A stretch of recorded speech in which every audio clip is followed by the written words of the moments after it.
हाँ जी मेरे बच्चे, आज ना हम लोग ना गवर्नमेंट बजट नाम का जो चैप्टर है उसकी रिवीजन करने जा रहे हैं।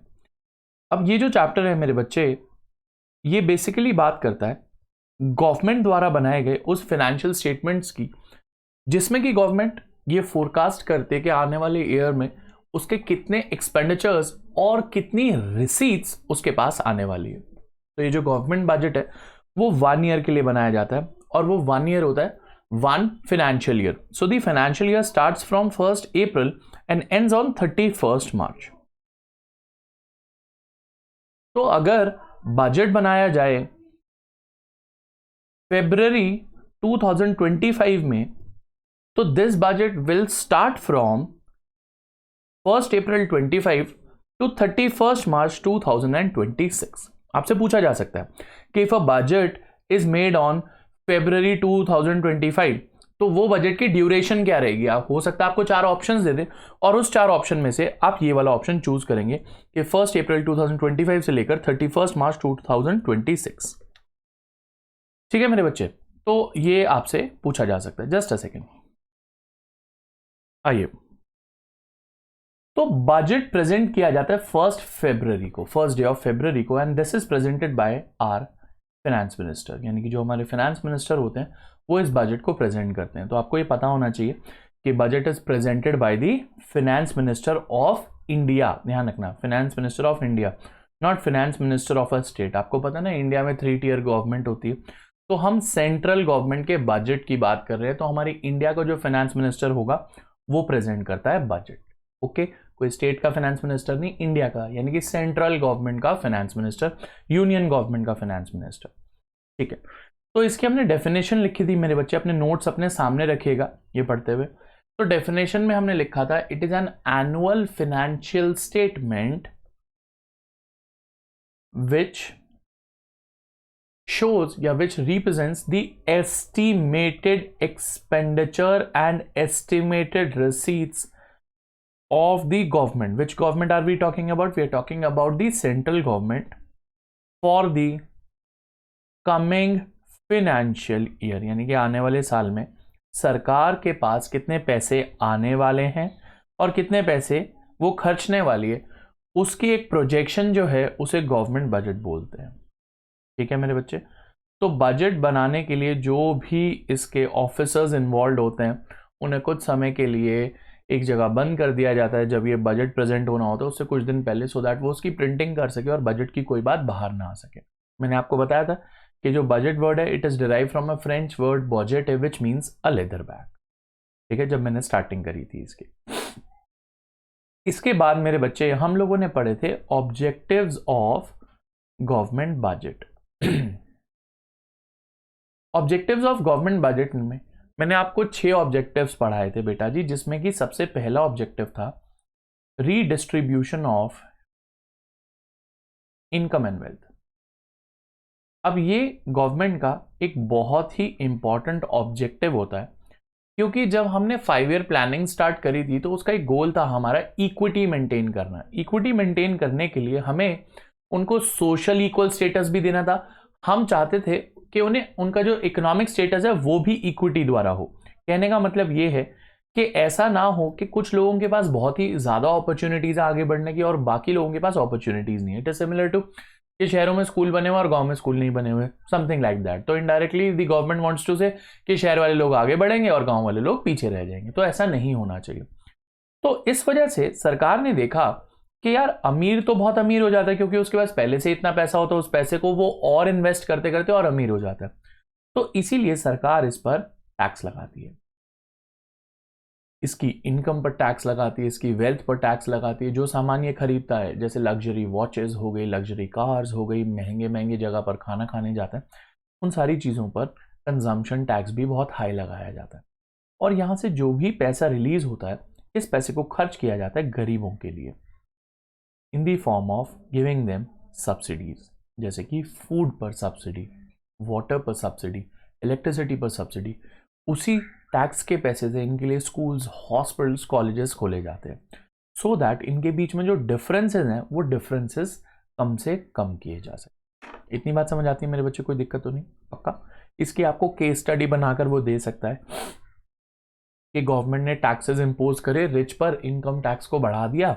बताओ इसके पीछे गवर्नमेंट का क्या ऑब्जेक्टिव हो सकता है? तो ऑब्जेक्टिव होगा redistribution of income and wealth. ठीक है, आपको एक बहुत बड़ा सा केस स्टडी बनाकर वो दे देगा।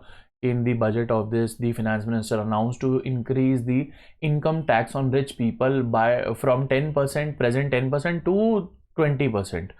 तो नीचे आगे पूछेगा what was the objective behind increasing the income tax, तो it is redistribution of income. ध्यान रखना मेरे बच्चे। इसके बाद मेरे बेटा दूसरा होता है reallocation of resources. Reallocation of resources का मतलब होता है मेरे बच्चे डिस्ट्रीब्यूशन ऑफ रिसोर्सेज या फिर shuffling of resources from one use to another. मैंने आपको बोला था कि रीएलोकेशन ऑफ रिसोर्सेज दो तरीके से की जा सकती है। रीएलोकेशन ऑफ रिसोर्सेज कैसे? एक तो by using the tools of tax and subsidy, कि जैसे पहले महिंद्रा और ये सब लोग जो है वो डीजल और पेट्रोल व्हीकल ज़्यादा बना रहे थे, तो वो और ज़्यादा हमारे एनवायरनमेंट को पोल्यूट कर रहा था। तो सरकार ने क्या करा, इनको बोला कि मत बनाओ, ये माने नहीं, तो सरकार ने इस पर टैक्स लगा दिया। और फिर यहाँ से जो टैक्स आया, बोला कि भाई अगर तुम इलेक्ट्रिक व्हीकल बनाओगे तो तुम्हें सब्सिडी दी जाएगी। तो ऑटोमेटिकली धीरे धीरे करके सारे प्रोड्यूसर्स ने ये बनाना कम कर दिया और इलेक्ट्रिक व्हीकल बनाना ज़्यादा शुरू कर दिया। ठीक है मेरे बच्चे, ऐसे ही मेरे बच्चे आपको लिखा जा सकता है केस स्टडी में।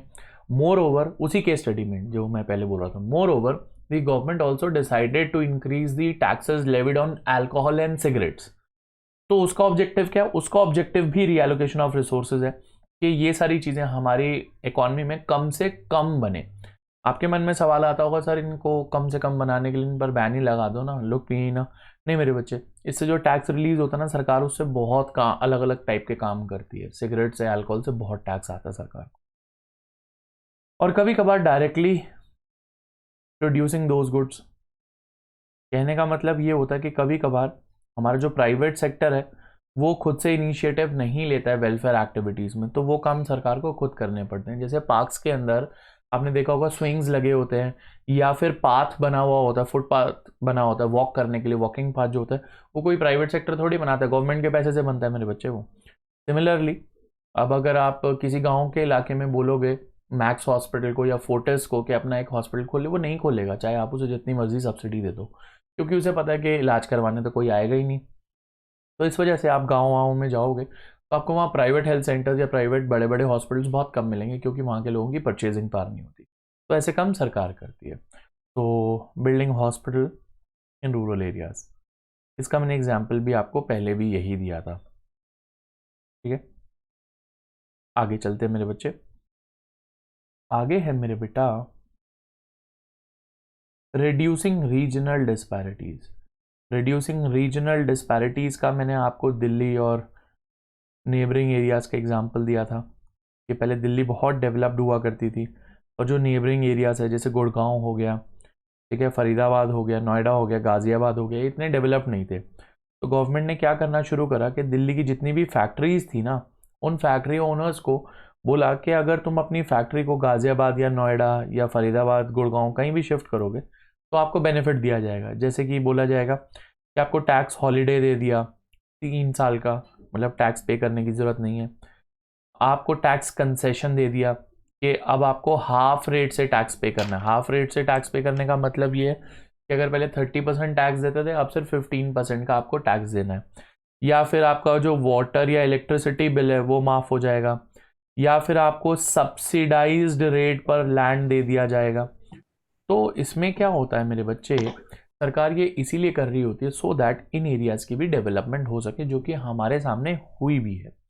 तो अगर उसी केस स्टडी में, जो मैं केस स्टडी बोल रहा था, तो उसी केस स्टडी में ऐड कर दिया the government also decided to set up an SEZ। Sir SEZ क्या होता है? स्पेशल इकोनॉमिक जोन या export oriented unit in the rural areas of Madhya Pradesh, ऐसे करके आपको कुछ बोल दिया। तो इससे कौन सा ऑब्जेक्टिव फुलफिल होता है गवर्नमेंट का? Reducing regional disparities. ध्यान रखना मेरे बच्चे। थोड़ा सा और आगे चलते, अगला पढ़ा था हमने इकोनॉमिक स्टेबिलिटी। इकोनॉमिक स्टेबिलिटी का मतलब होता है मेरे बच्चे इकोनॉमी को स्टेबल रखना, यानी कि हमारी इकोनॉमी को इन्फ्लेशन और डिफ्लेशन से बचाना, क्योंकि ये दोनों ही चीजें अच्छी नहीं होती हैं बेटा। इन्फ्लेशन का मतलब होता है बहुत ज़्यादा महंगाई हो जाना। महंगाई होने का कारण पता है क्या होता है? जब लोगों के पास ना खर्चने के लिए पैसा होता है तो वो पैसा उड़ाते जाते उड़ाते जाते उड़ाते जाते, जिस वजह से चीज़ों की डिमांड बहुत बढ़ रही होती है। क्योंकि डिमांड बढ़ रही होती है तो वो महंगी भी बिक रही होती हैं। जैसे दिवाली के टाइम पर मान लो हर कोई सोचता है कि चलो यार नई कार ले लेते हैं, नया फ्रिज ले लेते हैं एंड सो ऑन, तो पैसा खर्च कर रहे होते हैं लोग। तो ये बूमिंग स्टेज होती है। तो अगर ये booming stage continues for long, this will increase the prices of the goods. Why? Because seller के दिमाग में होगा कि people are willing to spend, तो मैं महंगा कर देता हूं तब भी लोग खरीदेंगे, पर इससे गरीब इंसान मर जाता है। इस वजह से इसको कंट्रोल करने के लिए सरकार टैक्सेस को बढ़ा देती है लोगों पर, और अगर लोगों को कुछ सब्सिडी दी जा रही होती है, यानी कि कुछ हेल्प दी जा रही होती है, उनको कम कर देती है। यानी कि सरकार यूज करती है सरप्लस बजट की पॉलिसी। सर सरप्लस बजट क्या होता है?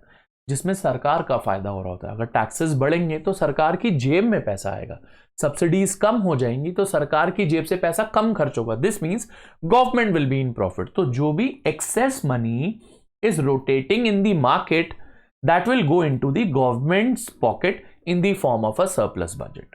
This will control the inflation in the economy. और डिफ्लेशन में क्या होगा मेरे बच्चे? लोगों के पास पैसा नहीं होता है तो सरकार उन पर टैक्सेस कम कर देती है और उनको अलग अलग टाइप की ना सब्सिडीज देती है। This leads to outflow of money from the government's pocket into the people's pocket. Deficit budget की पॉलिसी का इस्तेमाल करती है। ऐसे कोविड के टाइम पर हुआ था, लोगों के पास पैसे नहीं थे तो सरकार ने लोगों को टैक्सेस भरने के लिए थोड़ा सा ज़्यादा टाइम दे दिया था या टैक्सेस भी रिड्यूस कर दिए थे और लोगों को अलग अलग टाइप की सब्सिडी दे दी थी, सो दैट कम से कम वो अपनी नेसेसरी की जो डिमांड है उसको पूरा कर सके। तो जो मैं हाइपोथेटिकल केस स्टडी बोल रहा था उसमें आगे सपोज ये दिया हुआ है that the government has also decided to reduce taxes on people who are earning less than 2 lakh per annum and also give them subsidies of different sorts so that the economic activity in the market picks up. Due to COVID, economic activity हो नहीं रही थी, nobody was buying anything, so the reason was they didn't have the purchasing power, so the government decided to give subsidies to people or reduce taxes on them. तो ये कौन सा objective को fulfil करता है? Economic stability. ठीक है मेरे बच्चे। अब नहीं कहते सर क्या सब्सिडीज पुअर पीपल के लिए भी रिड्यूस कर दी जाएंगे? जनरली सब्सिडीज पुअर पीपल के लिए रिड्यूस नहीं की जाती। सब्सिडी पता कैसी रिड्यूस की जाएगी? जैसे लेट्स सपोज इलेक्ट्रिसिटी पे सब्सिडी मिल रही थी 500 यूनिट्स पर, तो गरीब इंसान तो यूज ही 200 यूनिट करता था, तो उसे फिर 200 यूनिट तक लाया जाएगा। ठीक है, नहीं गॉट इट? सो दैट जिनके लिए बहुत जरूरी है सिर्फ उनको सब्सिडी मिले। एक है मेरे बच्चे इकोनॉमिक ग्रोथ। इकोनॉमिक ग्रोथ में मेरे बच्चे किया क्या जाता है कि ना कॉर्पोरेट टैक्स रेट को ऐसा रखा जाता है, यानी कि कंपनीज पर ऐसा टैक्स रेट रखा जाता है सो दैट वो अपने पैसे को हमारे इंडिया में इन्वेस्ट करें और हमारे इंडिया की इकोनॉमिक ग्रोथ कराएं। क्योंकि अगर टैक्स बहुत ज्यादा ले लेंगे हम कंपनी से तो उनके पास इन्वेस्टमेंट करने के लिए पैसा नहीं रहेगा। let's take an example of Maruti. Maruti is an Indian company. अब मारुति कहती है कि यार हमें अगर प्रॉफिट हुआ उसमें से हमें टैक्स भी पे करना है, बाकी जो पैसा बचेगा वी विल री इन्वेस्ट का मतलब ये है उससे हम एक नई फैक्ट्री खोलेंगे। Whenever a new factory opens, इससे बहुत सारे लोगों को एम्प्लॉयमेंट मिलेगी, इससे सप्लायर्स को भी काम मिलेगा। अब मारुति कार बनाती है तो किसी से टायर खरीदती है, किसी से फैब्रिक खरीदती है अपनी सीट्स का, किसी से म्यूजिक सिस्टम खरीदती है, किसी से पेंट खरीदती है। तो कहने का मतलब सप्लायर्स की भी तो नई नई फैक्ट्री सेटअप होंगी और उनके यहाँ भी एम्प्लॉयमेंट जनरेट होगी। एक डायरेक्ट एम्प्लॉयमेंट तो क्या हुई, मारुति की फैक्ट्री में काम करने वाले लोग बढ़ जाएंगे, प्लस जब सप्लायर्स को ज्यादा ऑर्डर्स आएंगे तो उनकी फैक्ट्री में भी तो लेवल ऑफ एम्प्लॉयमेंट बढ़ेगा। तो this will lead to increase in the rate of economic growth in the economy. तो अगर उसी केस स्टडी में आगे ये लिखा है the government has also decided to welcome multinational companies in India with a reduced tax rate, और the government is also deciding to reduce the tax rate on companies so that the economic growth rate picks up। तो आपको पता होना चाहिए कि इससे economic growth का objective जो है वो फुलफिल हो रहा है। सर अब मारुति थोड़ी है, वो तो सुजुकी को सोल्ड आउट हो गया ना। हाँ कोई फर्क नहीं पड़ता ना बेटा, एम्प्लॉयमेंट तो इंडिया में जनरेट हो रही है ना, मारुति सुजुकी एक ही बात है। आगे चलते हैं मेरे बच्चे। एक था management of public enterprises. Management of public enterprises में मेरे बच्चे मैंने आपको बताया था कि यहाँ पर गवर्नमेंट इन्वेस्टमेंट और डिसइन्वेस्टमेंट के डिसीजंस लेती है कि कौन सी कंपनी में इन्वेस्टमेंट करना है और कौन सी कंपनी से पैसा जो है वो निकाल लेना है। तो जो प्रॉफिट मेकिंग होती हैं गवर्नमेंट कोशिश करती है कि उनमें पैसा ज़्यादा लगाया जाए, और जो लॉस मेकिंग कंपनीज होती हैं डिसाइड किया जाता है कि उनको ना बेच दिया जाए, क्योंकि उनको ना रख के कोई फ़ायदा नहीं है। उनको रख के ये होगा कि पब्लिक के पैसे का नुकसान हो रहा हो, क्योंकि गवर्नमेंट के पास जितना भी पैसा होता है खुद का तो होता नहीं हो, तो पब्लिक का ही पैसा होता है, तो इसलिए पब्लिक के पैसे का नुकसान नहीं करना। ठीक है सर, कोई बात नहीं, यही होता होगा। तो मान लेते हैं उसी हाइपोथेटिकल केस स्टडी में आगे ये लिखा हुआ है that the government also decided to sell its share in LIC, in SBI, in air India. तो इससे कौन सा ऑब्जेक्टिव फुलफिल हो रहा है? Management of public enterprises. तो इसके ऊपर 6 मार्क का क्वेश्चन बहुत आराम से एक केस स्टडी का बन सकता है कि एक बहुत बड़ी केस स्टडी दे दी और आपसे पूछ लिया कि पहली लाइन में, दूसरी लाइन में, तीसरी लाइन में, चौथी लाइन में, पांचवी लाइन में या 6th लाइन में कौन सा ऑब्जेक्टिव गवर्नमेंट फुलफिल करने की कोशिश कर रही है। This is my bet on this objective of government budget. ठीक है मेरे बच्चे, चले आगे। बाकी तो है ही है कंटेंट जो है इसका। इसके बाद मेरे बच्चे हम लोगों ने बजट का फॉर्मेट पढ़ा था, जिसमें कि मैंने आपको 2 साइड्स बताई थी बेटा। एक साइड थी रिसीट साइड, जहां से गवर्नमेंट को पैसा आ रहा था, और एक साइड थी मेरे बच्चे एक्सपेंडिचर साइड, जहां से गवर्नमेंट पैसा खर्च कर रही थी। हम रिसीप्ट्स को 2 तरीके से क्लासिफाई कर सकते हैं। एक क्लासिफिकेशन हो सकता है revenue receipt and capital receipts, ऐसे ही एक्सपेंडिचर भी रेवेन्यू एंड कैपिटल। मैं चाहूं तो इसी बजट को रेवेन्यू और कैपिटल में भी क्लासिफाई कर सकता हूं कि रेवेन्यू की रिसीट्स और एक्सपेंडिचर एक जगह, कैपिटल की रिसीट्स और एक्सपेंडिचर एक जगह, ऐसे भी क्लासिफाई कर सकता हूं। बात वही है, जैसे मेरी फैमिली में हम लोग 4 मेंबर्स हैं, मैं, मेरी सिस्टर, पापा और मम्मी। तो मैं अपनी फैमिली को क्लासिफाई पेरेंट्स और चिल्ड्रन के तौर पर भी कर सकता हूं कि पेरेंट्स में पापा मम्मी आ गए, चिल्ड्रन में मैं और मेरी सिस्टर आ गए। मैं जेंडर वाइज भी कर सकता हूं, मेल फीमेल, तो मेल में मैं और पापा आ गए, फीमेल में मम्मी और मेरी सिस्टर आ गए। तो कहने का मतलब मेंबर्स तो 4 ही रहेंगे मेरे बच्चे, बस उनका क्लासिफिकेशन बदल जाएगा। सिमिलरली कंपोनेंट्स तो 4 ही रहेंगे, revenue receipt, revenue expenditure, capital receipt, capital expenditure. अब वो डिपेंड करता है कि आप उन्हें उनके सरनेम से क्लासिफाई करना चाहते हो, जैसे कि revenue receipt, capital receipt surname से क्लासिफाई हो गए, या फिर उनके फर्स्ट नेम से क्लासिफाई करना चाहते हो कि फर्स्ट नेम अगर रेवेन्यू है तो receipt and expenditure, first name अगर कैपिटल है रिसीट एंड एक्सपेंडिचर। बात सेम है, कोई दिक्कत तो नहीं बेटा। आगे चलते हैं बेटा जी।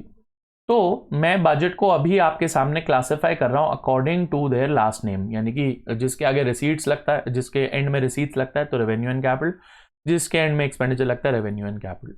इनकी सबकी मैंने डिफरेंस आपको लिखवाया हुआ था, प्लीज अपने सामने रखिएगा इनका जो मैंने आपको डिफरेंस लिखवाया था। कैपिटल के लिए मैंने आपको डिफरेंस लिखवाया था, ईदर क्रिएट्स लाइबिलिटीज और रिड्यूसेस एसेट्स। पहले 2 पॉइंट्स लिखवाए होंगे ना बेटा। और यहां पर मेरे बच्चे लिखवाया हुआ neither creates liabilities nor reduces assets. फिर मैंने आपको रेवेन्यू रिसीट्स को बेटा जी 2 पार्ट्स में क्लासिफाई करवा दिया था, एक था टैक्स रेवेन्यू रिसीट और एक था non tax revenue receipt. Similarly आगे मैंने टैक्स रेवेन्यू रिसीट्स को 2 टाइप में क्लासिफाई करा था, direct tax revenue receipt, indirect tax revenue receipts. तो मेरे बच्चे डायरेक्ट टैक्स वो होता है जो जिस पर लगाया जाता है वही पे करता है, इनडायरेक्ट टैक्स वो होता है जिसको शिफ्ट किया जा सकता है, यानी कि लगाया किसी और पे गया और पे किसी और ने करा। अभी उस दिन मैं PVR पर मूवी देखने गया, उन्होंने एंटरटेनमेंट टैक्स लगा दिया टिकट पर। मैंने बोला भाई मुझे क्यों लगा रहे हो, ये तो तुम अपनी जेब से दो। कह रहे सर एंटरटेन तो आप हो गए। मैंने कहा बात तो सही है। कह रहे तो फिर आप दोगे। मैंने कहा ओके।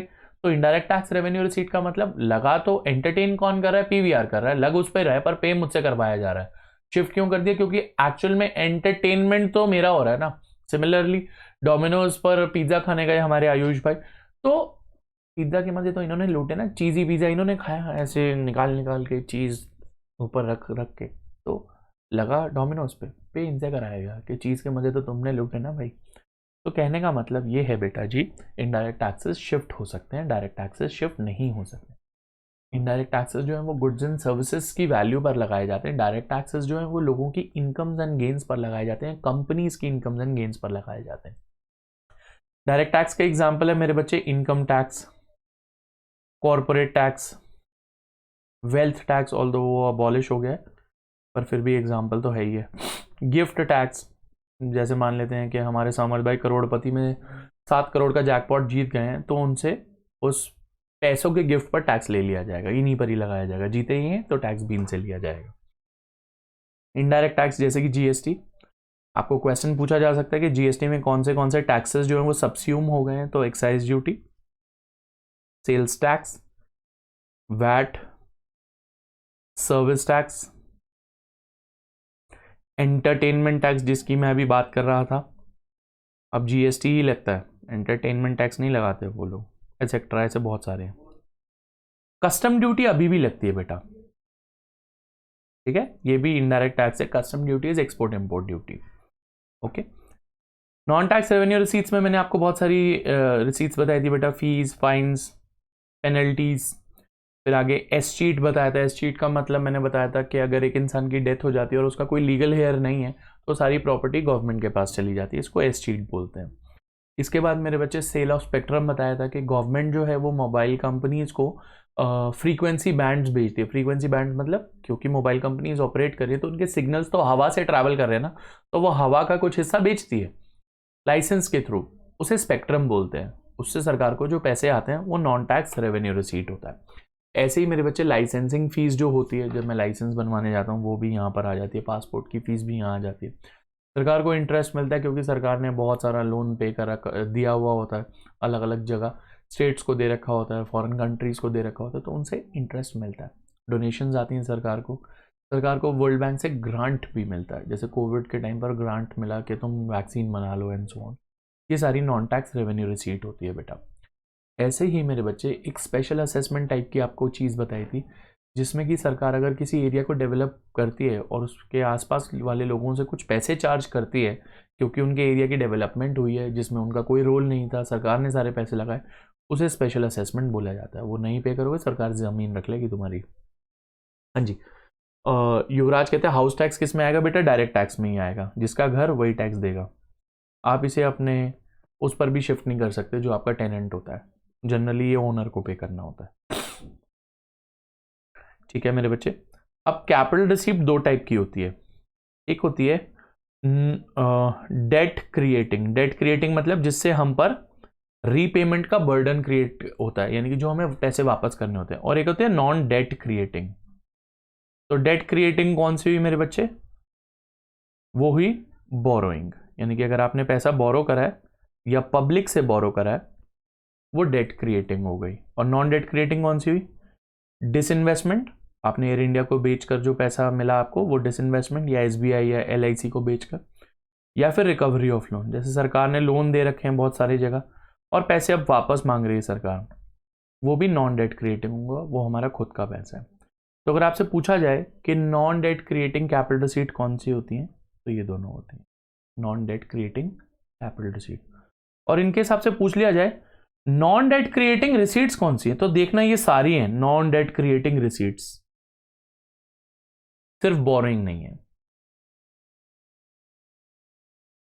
सामर्थ कहते हैं क्या सेल ऑफ स्पेक्ट्रम लाइसेंस से गवर्नमेंट के एसेट कम हो जाते हैं, नहीं होते मेरे बच्चे, लाइसेंस फीस होती है, कोई एसेट कम नहीं होता उससे सरकार का। सरकार आपको सिर्फ एक परमिशन दे रही है हवा को यूज करने की। ठीक है मेरे बच्चे, ऐसे ही बेटा जी कैपिटल एक्सपेंडिचर और रेवेन्यू एक्सपेंडिचर में भी डिफरेंस होता है। डिफरेंस सामने रख लीजिए बेटा जी, ईदर क्रिएट्स एसेट्स और रिड्यूसेस लाइबिलिटीज। तो जैसे सरकार ने मेट्रो बनाई, कोई हॉस्पिटल बनाया, स्कूल्स बनाए, यूनिवर्सिटीज़ बनाई, डैम बनाए, हाईवेज बनाए, रेलवे के प्रोजेक्ट्स बनाए, पोर्ट्स बनाए, एयरपोर्ट्स बनाए, ये सारी चीज़ें बेटा कैपिटल एक्सपेंडिचर में आ जाएंगी। या फिर यूएस की गवर्नमेंट से लोन लिए थे, आज रीपे बैक कर दिए, ये भी कैपिटल एक्सपेंडिचर हो जाएगा क्योंकि इससे हमारी लाइबिलिटी कम हो जाती है बेटा। नीदर क्रिएट्स एसेट, अब जितनी भी चीज़ें बनाई थी उनकी मेंटेनेंस चल रही है। मेंटेनेंस का मतलब ये होता है कि सड़क टूट गई थी, थोड़ी सी बना दी, ठीक है। मेट्रो के स्टाफ की सैलरी जा रही है, स्कूल के टीचर्स की सैलरी जा रही है, स्कूल में या हॉस्पिटल में रोज़ पोछे लग रहे हैं, उसमें वो इस्तेमाल हो रहा है डिसइंफेक्टेंट का, तो उससे कोई एसेट क्रिएट नहीं होता। और अगर यूएस की गवर्नमेंट का लोन वापस ना करके सिर्फ इंटरेस्ट वापस कराए, उससे भी लाइबिलिटी कम नहीं होती है। You will still have to repay back the loan. इतनी बात समझ आती है? देखो, अगर वर्ल्ड बैंक से हमें लोन मिला है, we have received the loan, तो it is actually a capital received which is debt creating. Okay, जब हम उस लोन को वापस करते हैं, लोन को, it is a capital expenditure which reduces my debt. But if I only pay back the interest amount, it will be a revenue expenditure. If I pay back the loan along with interest, let's suppose कि 10,000 का loan था और 1,000 का interest था, तो there are two parts of that expenditure. 10,000 goes under the capital expenditure and 1,000 goes under the revenue expenditure. इतनी बात समझ आती है मेरे बच्चे? कोई दिक्कत तो नहीं? ऐसा भी क्वेश्चन आ सकता है आपको कि आपको एक पेमेंट बता दी that Indian government has repaid back the loan given to it to the US government along with the interest, ठीक है, अमाउंट बता देंगे आपको दोनों का, तो क्लासिफाई देम इन कैपिटल और रेवेन्यू एक्सपेंडिचर। तो हम आंसर वो वाला ऑप्शन देंगे या आंसर वो लिखेंगे जिसमें कि कैपिटल एक्सपेंडिचर लोन अमाउंट होगा और इंटरेस्ट अमाउंट होगा रेवेन्यू एक्सपेंडिचर। ओके मेरे बच्चे, सरकार जो लोन देती है आगे, लेट्स सपोज के हमने नेपाल की गवर्नमेंट को लोन दिया, वो कैपिटल एक्सपेंडिचर होगा। हमने लोन दिया है, हमारा एक एसेट क्रिएट हुआ है, Nepal will be an asset of for us because it will be giving us interest all time long. तो जो इंटरेस्ट आएगा नेपाल से वो आ जाएगा यहां पर बेटा नॉन टैक्स रेवेन्यू रिसीट्स में। ओके, जब हम नेपाल से पैसा वापस मांगेंगे तो वो आ जाएगा यहां पर रिकवरी ऑफ लोन कैपिटल में। ओके मेरे बच्चे, तो लोन आएगा या जाएगा वो कैपिटल में आएगा, इंटरेस्ट आएगा जाएगा तो वो रेवेन्यू में आएगा। वो देखना पड़ेगा आपको रिसीट है या एक्सपेंडिचर है। ओके, अगर आया है इंटरेस्ट तो ऑब्वियसली रेवेन्यू रिसीट है, अगर गया है इंटरेस्ट तो ऑब्वियसली रेवेन्यू एक्सपेंडिचर है। ओके मेरे बच्चे, इसके बाद में मेरे बेटा मैंने ना आपको ना बजट का फॉर्मेट करवाने के बाद आपको बताया था कि बजट जो है दोस्त वो दो टाइप का होता है। एक होता है बैलेंस्ड बजट और एक होता है मेरे बच्चे अनबैलेंस्ड बजट। बेटा मेरे बैलेंस बजट वो होता है जहां पर रिसीट्स और एक्सपेंडिचर्स इक्वल होते हैं। अनबैलेंस बजट वो होता है जहां रिसीट्स और एक्सपेंडिचर्स इक्वल नहीं होते हैं। अनबैलेंस बजट दो टाइप का होता है बेटा जी, एक होता है सरप्लस और एक होता है बेटा डेफिसिट। सरप्लस बजट वो होता है जहां पर रिसीट्स ज्यादा, एक्सपेंडिचर कम। डेफिसिट वो होता है जहां रिसीट्स कम और एक्सपेंडिचर ज्यादा। क्योंकि डेफिसिट एक प्रॉब्लमैटिक सिचुएशन साबित होता है हमारे लिए, इसीलिए हम डेफिसिट के अलग अलग टाइप्स पढ़ते हैं।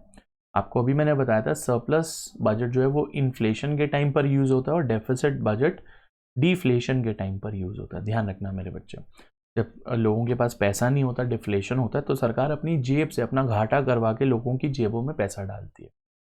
ओके मेरे बच्चे, तो डेफिसिट बजट जो है मेरे बेटा वो चार टाइप का होता है। एक होता है मेरे बच्चे रेवेन्यू डेफिसिट, एक होता है मेरे बच्चे फिस्कल डेफिसिट, एक होता है मेरे बच्चे प्राइमरी डेफिसिट। ये तीन मेन टाइप के डेफिसिट होते हैं। और एक होता है मेरे बच्चे बजट डेफिसिट। इनको प्लीज अपने सामने रखिएगा सो दैट आपको पता रहे मैं क्या बात कर रहा हूं। रेवेन्यू डेफिसिट जो है मेरे बच्चे, it implies that revenue expenditure is greater than revenue receipts. This means that the recurring expenses of the government is greater than the recurring receipts of the government. यानी कि सरकार अपनी डेली एक्सपेंसेस को, अपनी डेली जो receipts हैं उनसे पूरा नहीं कर पा रही है। इसका मतलब सरकार की फंक्शनिंग में कहीं ना कहीं प्रॉब्लम है। तो इस वजह से या तो सरकार को अपने रेवेन्यू एक्सपेंसेस को कम करना चाहिए या रिसीप्ट्स को बढ़ाना चाहिए। और अगर सरकार ये नहीं कर पा रही है तो फिर सरकार को या तो बोरोइंग्स करनी पड़ेगी, या फिर सरकार को अपने एसेट्स बेचने पड़ेंगे, या फिर सरकार को जो अपनी पुरानी सेविंग्स है उनको इस्तेमाल करना पड़ेगा, यानी कि डिस सेविंग्स करनी पड़ेंगी। तो किसी भी गवर्नमेंट के लिए रेवेन्यू डेफिसिट होना बहुत अच्छी बात नहीं होती है। बजट डेफिसिट जो होता है मेरे बच्चे, ये गवर्नमेंट का ओवरऑल डेफिसिट बताता है, पर थोड़ा सा इनएक्यूरेटली बताता है। It is total expenditure greater than total receipts, यानी कि total expenditure minus total receipts. Problem क्या होती है, टोटल रिसीप्ट्स में ना एक टाइप की रिसीट होती है बोरोइंग, वो भी इंक्लूड हो जाती है। अब अगर बोरोइंग को मैंने ऑलरेडी इंक्लूड कर लिया है तो बहुत चांस है कि मेरा डेफिसिट तो ज़ीरो आएगा। क्योंकि इंसान बोरो क्यों करता है, क्योंकि उसे कुछ पैसे कम पड़ रहे होते हैं। अब जब वो पैसे वो ऑलरेडी बोरो करके अपनी रिसीप्ट्स मान चुका है तो फिर तो पैसे कम पड़ेंगे ही नहीं। इस वजह से मेरे बच्चे हम लोग फिस्कल डेफिसिट कैलकुलेट करते हैं, जो कि डिफरेंस होता है between total expenditure and total receipt except borrowing. यानी कि अगर मैं बोलूं कि यार मुझे एक फ़ोन खरीदने के लिए 50,000 रुपये की ज़रूरत है और मेरे पास 40,000 रुपये हैं, तो एक्चुअल में मेरा जो डेफिसिट है वो 10,000 का है। पर अगर वो 10,000 बोरो करने के बाद मैं अपना डेफिसिट बताऊंगा तो फिर तो डेफिसिट होगा ही नहीं। तो बजट डेफिसिट बोरोइंग्स को इंक्लूड करके, यानी कि बोरोइंग्स लेने के बाद वाला कैलकुलेट हुआ हुआ डेफिसिट है, पर ये बोरोइंग लेने से पहले वाला डेफिसिट है। तो एक्चुअल सिचुएशन ये बताता है, इसलिए हम बजट डेफिसिट को कैलकुलेट नहीं करते हैं, क्योंकि एग्जैक्ट मेजर ऑफ डेफिसिट नहीं होता है।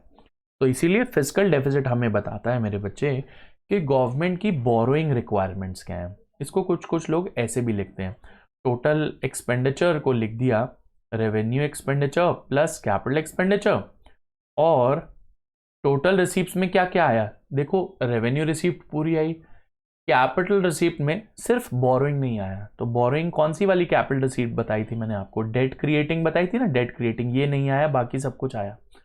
तो इसका मतलब क्या क्या आया, रेवेन्यू रिसीप्ट पूरी और कैपिटल रिसीप्ट का सिर्फ नॉन डेट क्रिएटिंग पार्ट। तो मैं इसे ऐसे लिख सकता हूं, नॉन डेट क्रिएटिंग रिसीट्स। बेटा नॉन डेट क्रिएटिंग रिसीप्ट्स में क्या क्या आता है, रेवेन्यू रिसीप्ट तो सारी आ जाएंगी, plus non debt creating capital receipt. Okay, there is a difference between non-debt creating receipts and non-debt creating capital receipts, and the difference is of revenue receipt. Then we have primary deficit. Primary deficit is the difference between fiscal deficit and interest payment. ये हमें ये show करता है मेरे बच्चे कि interest के expenditure के अलावा आपको और कितने पैसे बोरो करने की जरूरत पड़ी। Let's suppose I borrow 10,000 rupees, उसमें से 2,000 रुपीज का इंटरेस्ट चले गया। This means other than interest I still have to recover 8,000 का expenses from my borrowing. So in case this become zero, let's suppose ये 2,000 है और मुझे घाटा भी सिर्फ 2,000 का ही हुआ था, तो इस केस में this will be zero.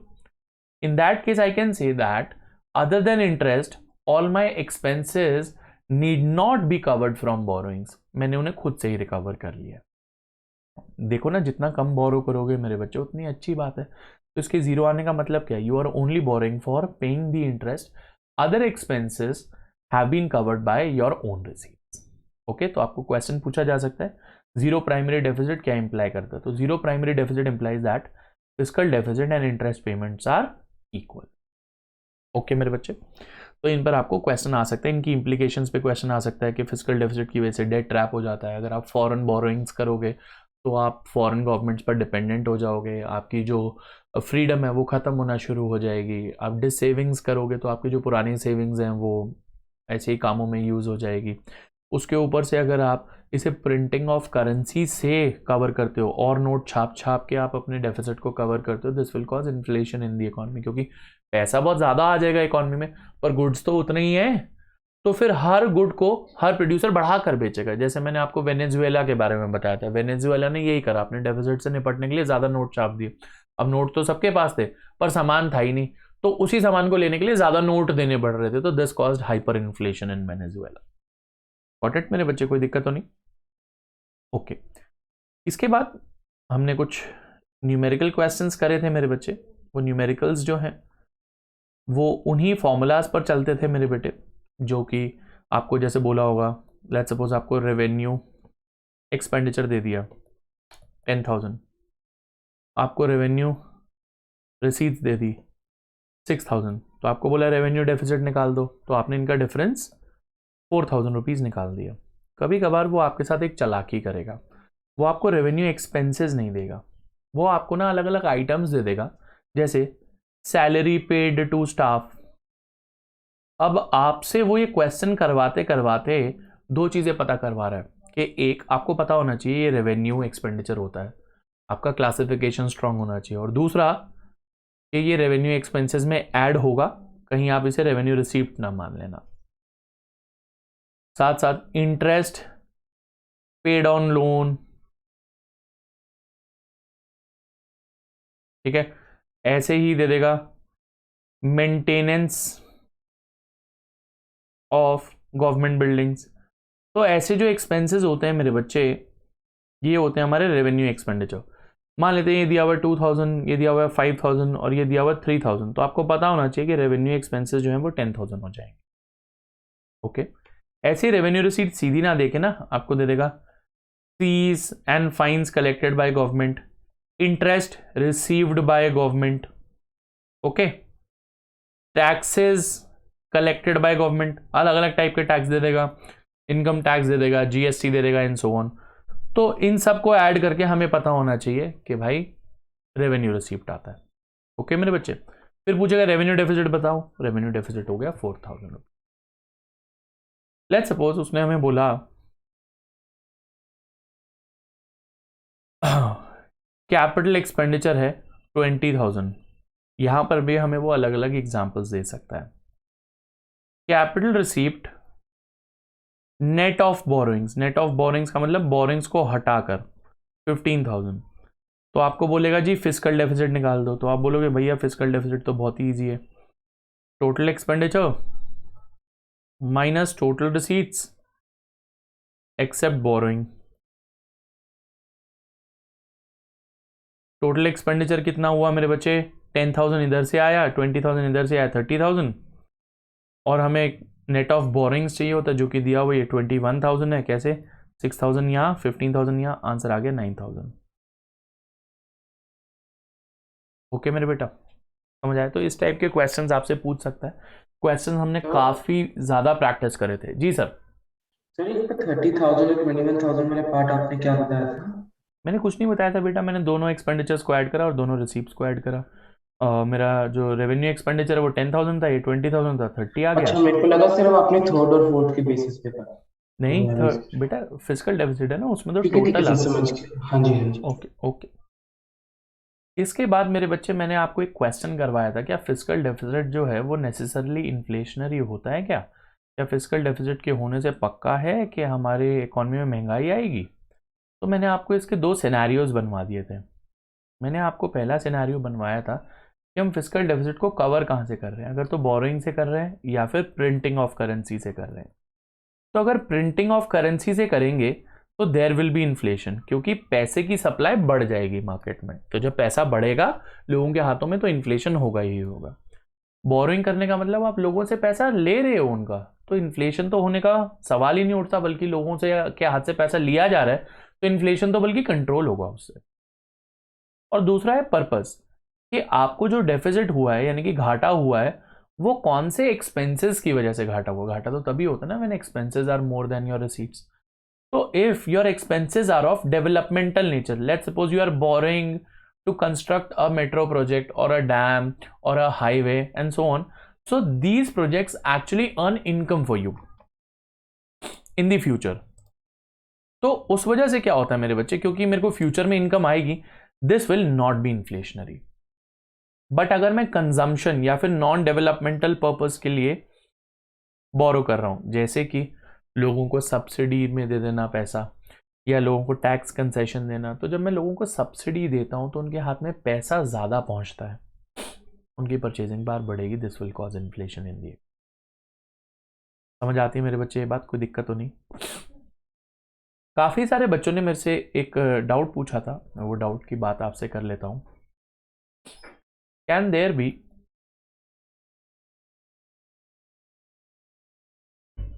A revenue deficit without a fiscal deficit? और इसका एक वाइज वर्सा क्वेश्चन भी था। अब ना मैं क्या करता हूं, बजट को ना रेवेन्यू और कैपिटल के बेसिस पर क्लासिफाई कर रहा हूं। मैं इजीली कर सकता हूं, कोई दिक्कत तो नहीं है ना इसमें। चाहे मैं उन्हें फर्स्ट नेम से क्लासिफाई करूं, सेकंड नेम से क्लासिफाई करूं, मेरी मर्जी भाई। वो कह रहा है रेवेन्यू डेफिसिट है, तो this means revenue expense, revenue receipt. तो लेट्स सपोज 500 400, तो expenses are greater than receipt, तो रेवेन्यू डेफिसिट तो हो गया 100 रुपए का।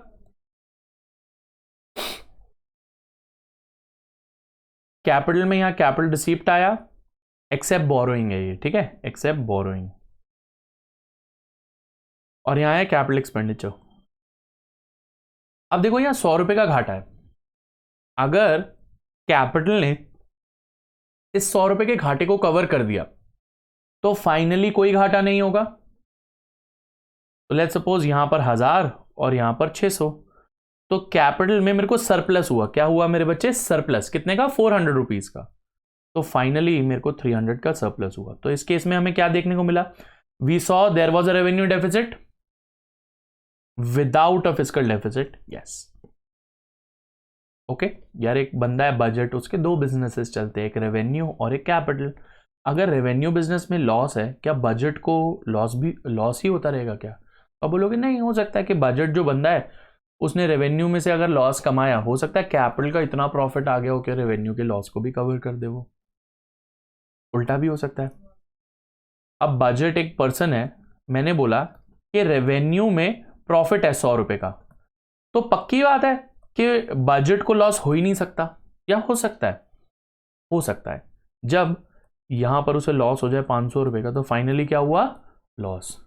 तो ये सिचुएशन कौन सी एरिया? यहां पर we have a revenue surplus, यानी कि हमारे यहां पर रेवेन्यू में तो सरप्लस है पर फिस्कल डेफिसिट में है। तो इसका क्वेश्चन कैसे बनेगा? Can there be a fiscal deficit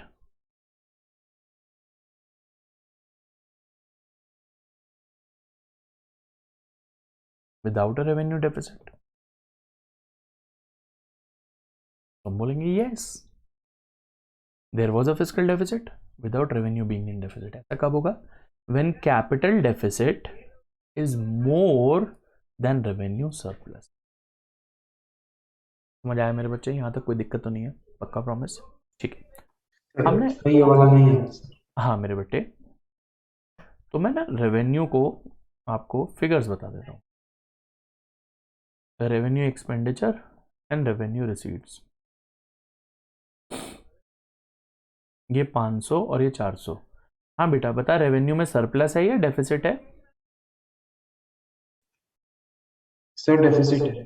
surplus है बेटा, रिसीप्ट ज्यादा है और एक्सपेंडिचर अच्छा कम है। अच्छा, सॉरी सॉरी सॉरी, ठीक है ठीक है। ओके,